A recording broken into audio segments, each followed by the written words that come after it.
ಮರ್ಯಾದಾ ಹತ್ಯೆ ಕಾರ್ಯಕ್ರಮಕ್ಕೆ ಮತ್ತೊಮ್ಮೆ ಸ್ವಾಗತ. ಜೀವನದಲ್ಲಿ ಚರ್ಚೆ ಮಾಡ್ತಾ ಇದ್ವಿ. ಕೃಷ್ಣಮೂರ್ತಿ ಎಕ್ಸ್ಪ್ಲೈನ್ ಮಾಡ್ತಾ ಇದ್ರು ಹೇಗಿದೆ ವಾತಾವರಣ ಅಂಥೇಳಿ. ಕೊಂದು ದಕ್ಕಿಸಿಕೊಳ್ಳೋ ಅಷ್ಟು ಮಟ್ಟಿಗೆ ನಾವು ಅದನ್ನು ಏನು ಬೇಕಾದರೂ ಮಾಡ್ತೀವಿ, ಬಗೆಹರಿಸ್ಕೊಳ್ಳೋಣ ಅಂತ. ಅಂದರೆ ಒಂದು ಜೀವಕ್ಕೆ ಬೆಲೆ ಇಲ್ಲ ಅಂತ ಹೇಳಿ. ಪ್ರೀತಿ ಪ್ರೇಮಕ್ಕೆ ಎಲ್ಲೇ ಇಲ್ಲ, ಜಾತಿ ಪ್ರೇಮದ ಇದಿಲ್ಲ, ಯಾವುದೂ ಇಲ್ಲ, ಅದರಲ್ಲಿ ನಿಷ್ಕಲ್ಮಶ ಅಂತ ಹೇಳುತ್ತೆ. ಆದರೆ ಇಲ್ಲಿ ಈ ಪ್ರಕರಣಗಳನ್ನು ಗಮನಿಸ್ತಾ ಇದ್ದರೆ ಅವೆಲ್ಲ ಇಲ್ಲ, ಫಸ್ಟ್ ಇದು ಆಮೇಲೆ ಉಳಿದಿದ್ದು ಅಂತೇಳಿ. ಜಾತಿ ನೋಡಿ ಪ್ರೀತಿಸ್ಬೇಕು ಇನ್ಮೇಲೆ, ಮೊದಲು ಜಾತಿ ಇಲ್ಲದೆ ಪ್ರೇಮ ಮಾಡೋಂಗೇ ಇಲ್ಲ. ಸೊ ಆ ಮಟ್ಟಕ್ಕೆ ಬಂದು ನಿಂತಿದೆ. ನೀವು ಆ ಮಹಿಳಾ ಆಯೋಗದ ಅಧ್ಯಕ್ಷರಿದ್ದೀರಿ, ಈ ರೀತಿ ಬಹಳಷ್ಟು ವಿಚಾರ ಇದೆ. ನೀವು ಹೇಳಬೇಕು, ನೀವು ಸಪೋರ್ಟ್ ಮಾಡಬೇಕು ಹೆಣ್ಣು ಮಕ್ಕಳಿಗೆ. ನೀವು ಭಾಳ ಲೇಟಾಗಿ ಹೋದ್ರಿ ಅನ್ಸುತ್ತೆ ಈ ಎಲ್ಲ ಪ್ರಕರಣ ಆದಮೇಲೆ. ಮೊದಲೇ ಹೋಗಿದ್ರೇನೋ ಗೊತ್ತಿಲ್ಲ. ವಾಟ್ ಡಸ್ ಇಟ್ ಮೀನ್ ಲೇಟಾಗಿ ಅಂದ್ರೇನು? ಯಾವಾಗ ಆಯ್ತು ಹೇಳಿ ಸ್ಮೃತಿದು?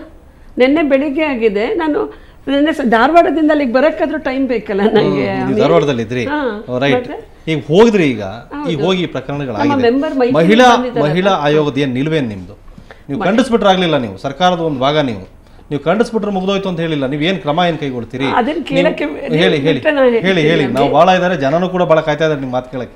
ನೋಡಿ ಹಮೀದ್, ಒಂದು ಈ ಕೃತ್ಯಗಳ ಆದಾಗ ಮೊದಲನೇದು ಬೇಕಾಗಿರೋದು FIR ಆಗಬೇಕು. ಅದಕ್ಕೆ ಬೇಕಾಗಿರೋದು ಸಾಕ್ಷಿಗಳು ಇಮಿಡಿಯೇಟ್ ಆಗಿ ಸಂಗ್ರಹ ಆಗಬೇಕು ಮತ್ತು ಅರೆಸ್ಟ್ ಆಗಬೇಕು ಅಂತಂದ್ರೆ. ಈಗ ಅವರು ಹೇಳ್ತಾ ಇದ್ರು ಫಸ್ಟ್ ಅದನ್ನ ಆತ್ಮಹತ್ಯೆ ಅಂತ ಕನ್ಸಿಡರ್ ಮಾಡೋರು ಅಂತ. ಸೊ ಈ ರೀತಿಯಲ್ಲಿ ಈ ವಿಷಯದಲ್ಲಿ ಸರ್ಕಾರ ಅಥವಾ ಪೊಲೀಸ್ ಸೆನ್ಸಿಟಿವ್ ಆಗಿರೋದಕ್ಕೆ ಅದ್ರ ಬಗ್ಗೆ ನಿಮ್ಮ ಸಲಹೆ ಅಥವಾ ಸೂಚನೆ ಏನು? ಆ ಬಗ್ಗೆ ನೀವೇನಾದ್ರು ಸರ್ಕಾರದ ಗಮನಕ್ಕೆ ತಂದಿದ್ದೀರಾ?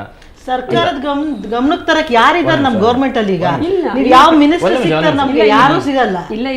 ಗಮನ ತರ್ತಾರೆ. ಇಲ್ಲಿ ಪ್ರಶ್ನೆ ಏನಂತ ಅಂದ್ರೆ, ಈ ಹೆಣ್ಮಕ್ಳು ಇದು ಇವತ್ತು ಏನಿದು ಹತ್ಯೆಗಳಾಗಿದೆ, ಇದಲ್ಲದೆ ಸಾವಿರಾರು ಜನ, ಲಕ್ಷಾಂತರ ಜನ ಹೆಣ್ಮಕ್ಳು ಈ ರೀತಿ ಅಂತರ್ಜಾತಿ ವಿವಾಹವನ್ನು ಮಾಡಿಕೊಂಡು ಪ್ರೊಟೆಕ್ಷನ್ ತಗೊಂಡಿದ್ದಾರೆ. ಆ ಡಾಟಾಸನ್ನು ತೆಗೆಸಿ ನೀವು. ಇಲ್ಲಿ ಏನಾಗಿದೆ ಅಂದ್ರೆ, ಅವರು ಇಲ್ಲಿ ಅಪಾಯವನ್ನು ಗುರ್ತು ಮಾಡಿ ಹೆಣ್ಮಕ್ಳು ಹೊರಗೆ ಬಂದರೆ ಖಂಡಿತ ಅವ್ರಿಗೆ ಪ್ರೊಟೆಕ್ಷನ್ ಕೊಡೋಕ್ಕೆ ಖಂಡಿತ ನಾವೆಲ್ಲ ಇದ್ದೇ ಇದ್ವಿ. ಅವ್ರು ಏನು ಮಾಡಿದ್ರು ಅಂದರೆ ಅದನ್ನು ಊಹೆ ಮಾಡ್ಕೊಳಕ್ಕಾಗಿಲ್ಲ. ಸ್ಮೃತಿಗೆ ನವೆಂಬರ್ 23 ಮದುವೆ ಆದರೂ ಕೂಡ ಸುದೀಪ್ ಜೊತೆ ಬರಬೇಕು ಅಂತ ಕರೆದ್ರೆ ಇವಳು ಧೈರ್ಯ ಮಾಡಲ್ಲ. ಮನೇಲಿ ಒಪ್ಪಿಸ್ತೀನಿ ಅಂತ ಹೇಳಿದ್ರು. ಹೇಮಾ ಮಾತಾಡಿದ್ರು ನಿನ್ನೆ. ಹೇಮಾ ಸುದೀಪ್ ಎಲ್ಲ ನನ್ನ ಹತ್ರ 1 ತಾಸು ಮಾತಾಡಿದ್ರು. ಯಾಕೆ ಬಿಟ್ಕೊಟ್ಟವರೆಲ್ಲ ಎಜುಕೇಟೆಡ್ ಫ್ಯಾಮಿಲಿ. ಸುದೀಪ್ ಅವರು ಭಾಳ ಒಳ್ಳೆ ಕಲ್ಚರ್ ಫ್ಯಾಮಿಲಿ. ಆ ಮನೆಯಲ್ಲಿ ನೆಮ್ಮದಿಯಾಗಿ ಇರ್ತಾ ಇಲ್ಲ ಸ್ಮೃತಿ. ನೀವು ಕರ್ಕೊಂಡು ಹೋಗ್ಬಾರ್ದ ಕೇಳಿದ್ರೆ, ಇಲ್ಲ ನಾನು ಒಪ್ಪಿಸ್ತೀನಿ, ನಮ್ಮ ಅಣ್ಣನ ಒಪ್ಪಿಸ್ತೀನಿ ಅಂತ ಹಠ ಮಾಡಿ ಸ್ಮೃತಿ. ನಿಮಗೂ ಗೊತ್ತಿರ್ಬೋದು ಮಂಜುಳಾ ಅವರೇ, ಬಹಳಷ್ಟು ಪ್ರೇಮಿಗಳಿಗೆ ಏನು ಮಾಡ್ತಾರೆ ಗೊತ್ತಾ? ಸೀದಾ TV ಮಾಧ್ಯಮದ ಕಚೇರಿಗೆ ಬರ್ತಾರೆ. ಕಚೇರಿಗೆ ಬಂದ್ಬಿಟ್ಟು ನಮಗೆ ಪ್ರೊಟೆಕ್ಷನ್ ಕೊಡಿ ಅಂತ. ಯಾಕೆಂದರೆ ಅವರಿಗೆ ಪೊಲೀಸ್ ಇಲಾಖೆಯಲ್ಲಿ ಸಿಕ್ಕಲ್ವೋ, ಅಥವಾ ಯಾರ್ದಾದ್ರೂ ಪ್ರೆಷರು, ಅಥವಾ ರಾಜಕಾರಣಿಗಳು ಒತ್ತಡನೋ ಏನು ಮಾಡಿ ಇಲ್ಲಿ ಬಂದು ಕೂತ್ಕೋತಾರೆ, ನಮಗೆ ನ್ಯಾಯ ಕೊಡಿ, ನಮ್ಮನ್ನು ಕೊಲ್ತಾರೆ, ನಮ್ಗೆ ಏನಾರು ಮಾಡಿ ಅಂತ. ಅಟ್ಲೀಸ್ಟ್ ಮಾಧ್ಯಮದಲ್ಲಿ ಬಂದ ಒಂದು 4 ಜನಕ್ಕೆ ಗೊತ್ತಾಗುತ್ತೆ. ಗೊತ್ತಾದ ತಕ್ಷಣ ಅಟ್ಲೀಸ್ಟ್ ನಾವು ಜೀವ ಉಳಿಸ್ಕೋಬಹುದು ಅನ್ನೋ ಮಟ್ಟಕ್ಕೆ ಬಂದಿದ್ದಾರೆ. ಅಂದ್ರೆ ಯಾವುದೇ ಸರ್ಕಾರಿ ಕಚೇರಿಗೆ ಬರಲ್ಲ. ಸೋಷಿಯಲ್ ಸೆಕ್ಯೂರಿಟಿ ತುಂಬ ಸಲ ನಮ್ಮ ಕಚೇರಿಗಳಿಗೋ ಪೊಲೀಸ್ ಕಚೇರಿಗಳಿಗೂ ಹೋದಾಗ ಪ್ರೊಟೆಕ್ಷನ್ ಸಿಕ್ಕಿರುತ್ತೆ, ಅವರಿಗೆ ಸಿಗಲ್ಲ ಅಂತಲ್ಲ. ಬಟ್ ಇಲ್ಲಿ ಬರೋದ್ರಿಂದ ಏನಾಗುತ್ತೆ, ಸೋಷಿಯಲ್ ಸೆಕ್ಯೂರಿಟಿ. ಇವತ್ತೆಲ್ಲ ನಾವು ಸಫರ್ ಆಗ್ತಿರೋದು ಹೆಣ್ಮಕ್ಳು ಸೋಷಿಯಲ್ ಸೆಕ್ಯೂರಿಟಿ ಇಲ್ಲದೆ. ನಾನು ಏನು ಅವಲನಹಳ್ಳಿ ಅಂತೇಳಿ ಸ್ಮೃತಿ ಮನೆಗೆ ಹೋದೆ, ಅದು ಆ್ಯಕ್ಚುಲಿ ಆ ಹಳ್ಳಿ ಅಲ್ಲ. ಅದು 1 ತಿಂಗಳಾಗಿದೆ ಆ ಮನೆಗೆ ಹೋಗಿ. ಅಕ್ಕಪಕ್ಕದವ್ರು ಯಾರಿಗೂ ಪರಿಚಯ ಇಲ್ಲ. ಸ್ಮೃತಿ ಸಿದ್ಧಾರ್ಥ ಲೇಔಟಿಂದ ಜಸ್ಟ್ ಇಳಿತಾ ಇದ್ದಾಗ ಅವಲಹಳ್ಳಿ ಸಿಗುತ್ತೆ.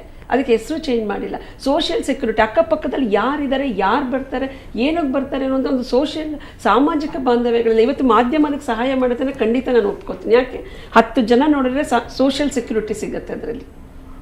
ಆ ಒಂದು ಸಹಾಯ ಸಿಗ್ತಾ ಇದೆ. ಯಾಕೆ ನಿಮ್ಮ ಆಯೋಗಕ್ಕೆ ಯಾಕೆ ಬರ್ತಾ ಇಲ್ಲ ಅಂತ ಕೇಳ್ತಾ ಇದ್ದೀನಿ. ಅಲ್ಲ, ನೀವು ಬರ್ತಿಲ್ಲ ಅಂತಂದ್ರೆ ತಮಾಷೆ. ನೀವು ನಮ್ಮ ಡಾಟರ್ಸ್ ತೆಗೀರಿ, ನಮ್ಮ ಹತ್ರ 2000 ಕೇಸ್ ಇದೆ. ಅದಕ್ಕೋಸ್ಕರ ಮಿಸ್ಸಿಂಗ್ ಗರ್ಲಲ್ಲಿ 36% ಲವ್ ಅಫೇರಿಂದನೇ ಹೆಣ್ಮಕ್ಳಿಗೆ ಥ್ರೆಟ್ ಇದೆ ಅನ್ನೋದಕ್ಕೋಸ್ಕರ ನಾವೇನೇ ಪ್ರೋಗ್ರಾಮ್ಗಳು ಮಾಡಿ ಅವೇರ್ನೆಸ್ ಮಾಡಿ ಅವರಿಗೆ ಪ್ರೋಗ್ರಾಮ್ ಕೊಡ್ತೀವಿ. ನೀವು ಬನ್ನಿ, 100 ಕೇಸು ಬರೀ ಯಂಗ್ಸ್ಟರ್ಸ್ ಲವ್ ಮ್ಯಾರೇಜಸ್ದೇ ಇದೆ ನಮ್ಮ ಹತ್ರ ಕೇಸಸ್. ಬೇರೆ ಯಾರ್ದಿಲ್ಲ. ಲಿವಿಂಗ್ ಟುಗೆದರು ಎಷ್ಟು ಕೇಸ್ ಬೇಕು? ನೆನ್ನೆ ನಾನು ಧಾರವಾಡದಲ್ಲಿ ಇದೆ ಹೇಳಿದೆ, ಬೆಳಗಾವಲ್ಲಿ ಇದೆ, ಉಕ್ಕೇರಿನಲ್ಲಿ ಒಬ್ಬ ಹುಡುಗ. ಈಗ ಮೇಡಮ್ ಅವರೇ, ಇನ್ನೊಂದು ಪ್ರಮುಖವಾದ ನೇರವಾಗಿ ಕೇಳ್ತೀನಿ. ಖಂಡಿತ ಕೇಳಿ. ಯಾವುದೇ ಸರ್ಕಾರ ಬಂದಾಗೂ ಕೂಡ ಒಂದು ರಾಜಕೀಯ ಪಕ್ಷ ಬಂದಿರುತ್ತೆ. ಈಗ ಬಿಜೆಪಿ ಪಕ್ಷ ಇದೆ, ತಾವು ಬಿಜೆಪಿ ಪಕ್ಷ ಬಂದಾಗ ಅಧಿಕಾರಕ್ಕೆ ಬಂದಿದ್ದೀರಿ.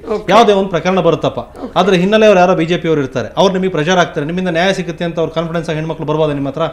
ಖಂಡಿತ ಬರಲಿ. ಒಂದು ಹಮೀದ್, ಒಂದು ಮಹಿಳಾ ಆಯೋಗಕ್ಕಿರೋ ಇತಿಮಿತಿಗಳು ಏನು ಅನ್ನೋದು ನೀವು ಹೇಳಬೇಕು. ಅಥವಾ ನಮ್ಮ ಹತ್ರ ಬರ್ತಾರೆ, ನಾವು ನಿಮ್ಮನ್ನ ಧೈರ್ಯವಾಗಿ ನಿಮ್ಮ ಹತ್ರ ಕಳಿಸಬಹುದಾ? ಖಂಡಿತ ಕಳಿಸಿ. ನಿಮ್ಮ ಮೀಡಿಯಾದಿಂದನೇ ಕಳಿಸಿದಿರ ನಮಗೆ. ಮಹಿಳಾ ಆಯೋಗಕ್ಕೆ ಏನ್ ಪವರ್ಸ್ ಇದೆ? ಹೊರಗ್ನಾಥ್ ಇಲ್ಲೇ ಇದ್ದಾರೆ ಕೇಳಿ. ಸೆಕ್ಯೂರಿಟಿ ಎನ್ಶೂರ್ ಮಾಡೋದು ಯಾರಿಂದ? ನಿಮ್ಮ ಪೊಲೀಸ್ ಇಲಾಖೆಗಳಿಂದನೇ ನಾವು ಎನ್ಶೂರ್ ಮಾಡ್ತೀವಿ. ಡೈರೆಕ್ಷನ್ ನಮ್ದು, ಉಸ್ತುವಾರಿ ನಮ್ದು. ಆಕ್ಚುಲಿ ಇಂಪ್ಲಿಮೆಂಟಿಂಗ್ ಮಿಷನರಿ ಯಾರು? ಇದೇ ಪೊಲೀಸ್. ರೈಟ್. ಈಗ ಮಹಿಳಾ ಸಂಘಟನೆ ಅವ್ರ ಹತ್ರನೂ 106 ಪ್ರಕರಣಗಳು ಹೋಗುತ್ತೆ. ಬಹಳಷ್ಟು ಸಲ ನಮ್ಮ ಹತ್ರನೂ ಅವ್ರು ಮಾತಾಡ್ತಾರೆ, ಹೀಗಿದೆ ಏನ್ ಮಾಡ್ಬೋದು ಅಂತ. ನೀವು ಕಳಿಸ್ಬೋದಾ? ನಾನು ಇದುವರೆಗೂ ಅಂತೂ ಕಳಿಸಿಲ್ಲ. ಖಂಡಿತ ಕಳಿಸ್ಲಿ. ನಾನು ಒಂದೇಲ್ಲ ಈಗ ಮೇಡಮ್ ಹೇಳಿದ್ರು ಎಷ್ಟೋ ಸಾವಿರ ಕೇಸಸ್ ಇದೆ ಅಂತ, ಎಷ್ಟು ಜನ ಸ್ಟಾಫ್ ಇದಾರೆ ಅಂತ ಫಸ್ಟ್ ಕೇಳಿ. ಅಷ್ಟು ಸಾವಿರಕ್ಕೆ ಎಷ್ಟು ಜನ ಸ್ಟಾಫ್ ಇದಾರೆ ಅದನ್ನ ಮಾಡಕ್ಕೆ ಅಂತ ಕೇಳಿ.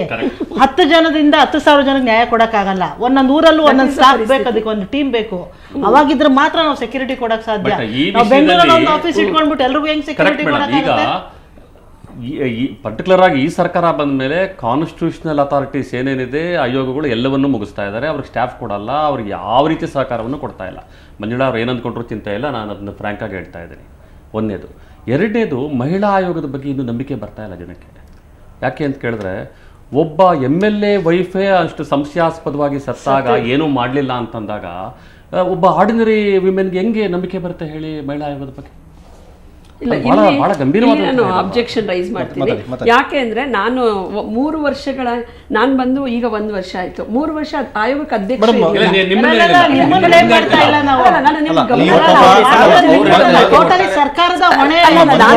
ಮಂಜುಳಾ ಅವ್ರು ನಮ್ಮ ಇದಲ್ಲ ಟಾರ್ಗೆಟ್ ಮಾಡ್ತಾ ಇಲ್ಲ ನಾವು.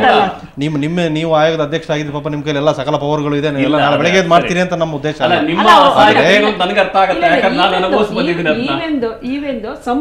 Definitely we are able to do. ಅದೆಲ್ಲ ಪ್ರಶ್ನೆ ಇರೋದು. ಆಯೋಗದಲ್ಲಿ 3 ವರ್ಷ ಅಧ್ಯಕ್ಷ ಇರಲಿಲ್ಲ. ನೇಸರ್ಗಿ ಅವರು ಇದ್ರು, 7-8 ತಿಂಗಳಿದ್ರು. ಅದಕ್ಕಿಂತ 2 ವರ್ಷ ಅಧ್ಯಕ್ಷ ಇರಲಿಲ್ಲ. ಇನ್ಫ್ರಾಸ್ಟ್ರಕ್ಚರ್ ಅದು ಇದೆ ಒಂದು. ಅದ್ರ ಜೊತೆಗೆ ಬಹಳ ಮುಖ್ಯವಾಗಿ ಅವೇರ್ನೆಸ್ ಇದರಲ್ಲಿ. ಹಾಗಾದ್ರೆ ಹೆಣ್ಮಕ್ಳ ಸೆಕ್ಯೂರಿಟಿ ಸರ್ಕಾರಕ್ಕೆ ಕಾಳಜಿ ಇಲ್ಲ? ಇಲ್ಲ, ಖಂಡಿತ ಇದೆ.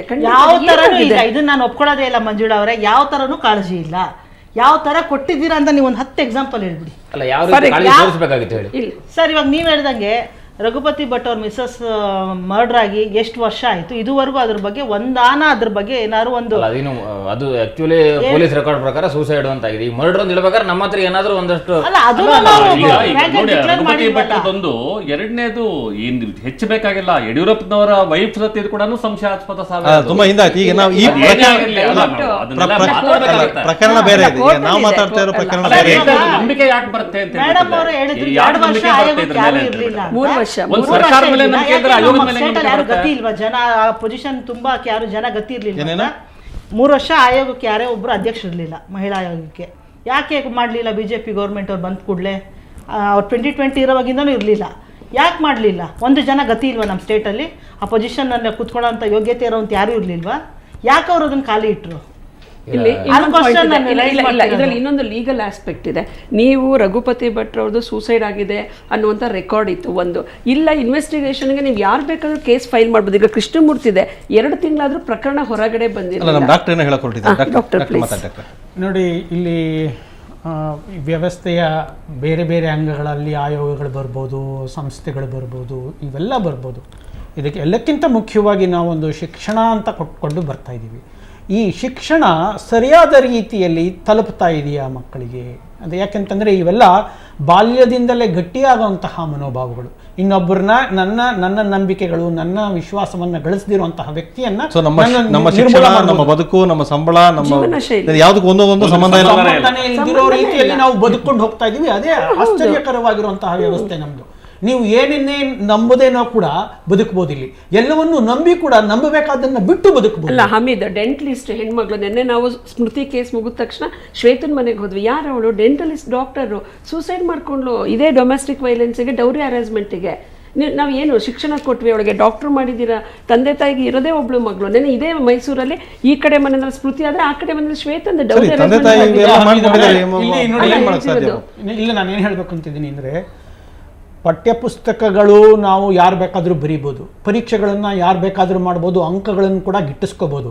ಆದರೆ ಆತ್ಮವಿಶ್ವಾಸದಂತಹ ಗುಣಗಳು ಮತ್ತೆ ಅನುಕಂಪದಂತಹ ಗುಣಗಳನ್ನು ಒಂದು ವ್ಯವಸ್ಥೆಯಲ್ಲೇನೆ ಹುಟ್ಕೊಂಡು ಬರಬೇಕು. ಒಬ್ಬ ವ್ಯಕ್ತಿ ಅನುಕಂಪ ಹುಟ್ಕೊಂಡು ಬಿಟ್ರೆ ಅದನ್ನು ನಂಬಿ ಅನುಸರಿಸುವಂತಹವರು ಇನ್ನೊಂದಷ್ಟು ಜನ ಬರಬೇಕು.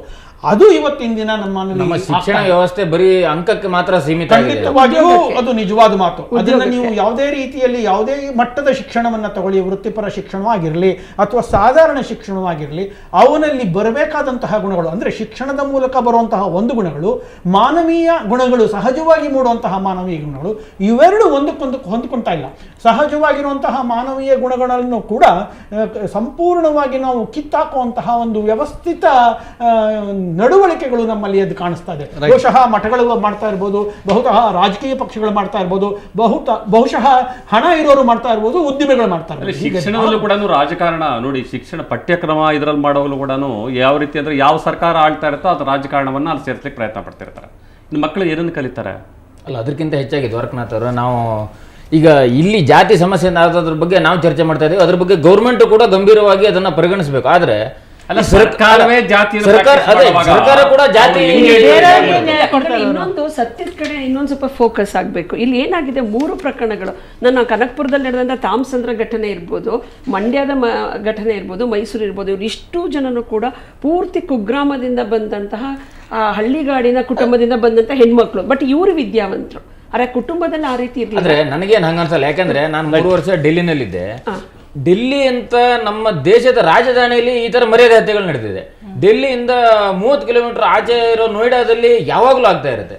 ಡೆಲ್ಲಿ ಪಕ್ಕದಲ್ಲಿರೋ ಹರಿಯಾಣದಲ್ಲಂತೂ ಬಹಳ ತೀರಾ ಅಮಾನುಷವಾದಂತ ಮರ್ಯಾದೆ ಹತ್ಯೆಗಳು ನಡೆಯುತ್ತೆ. ಅಲ್ಲ, ಬಹಳ ಗಂಭೀರವಾಗಿ ಯೋಚನೆ ಮಾಡಬೇಕಾಗಿರೋದು ಅಂದ್ರೆ ಇಲ್ಲಿ ಹುಡುಗ ಅತ್ಯಂತ ಕೆಳಜಾತಿಯವನೇ ಆಗಿದ್ದಾನೆ, ಹುಡುಗಿ ಒಂದು ಸ್ವಲ್ಪ ಮೇಲು ಜಾತಿಯವರಾಗಿರ್ತಾಳೆ. ಸತ್ತಿರೋದು ಎಲ್ಲಾ ಪ್ರಕರಣದಲ್ಲೂ ಹುಡುಗಿನೇ ಸತ್ತಿದ್ದಾಳೆ. ಇದು ಬಹಳ ಇಂಪಾರ್ಟೆಂಟ್. ಹೆಣ್ಣು ಮಕ್ಕಳ ಬಗ್ಗೆ, ಹೆಣ್ಣು ಮಕ್ಕಳ ಸ್ಥಿತಿಗೆ ಮಾತಾಡ್ತೀನಿ ಮೇಡಮ್, ನಿಮ್ಮ ಜೊತೆ ಮಾತಾಡ್ತೀನಿ ಮೇಡಮ್, ಕೃಷ್ಣಮೂರ್ತಿ ಜೊತೆ ಕೂಡ ಮಾತಾಡ್ತೀನಿ. ಅದಕ್ಕೆ ಮೊದಲು ಮತ್ತೊಂದು ಬ್ರೇಕ್.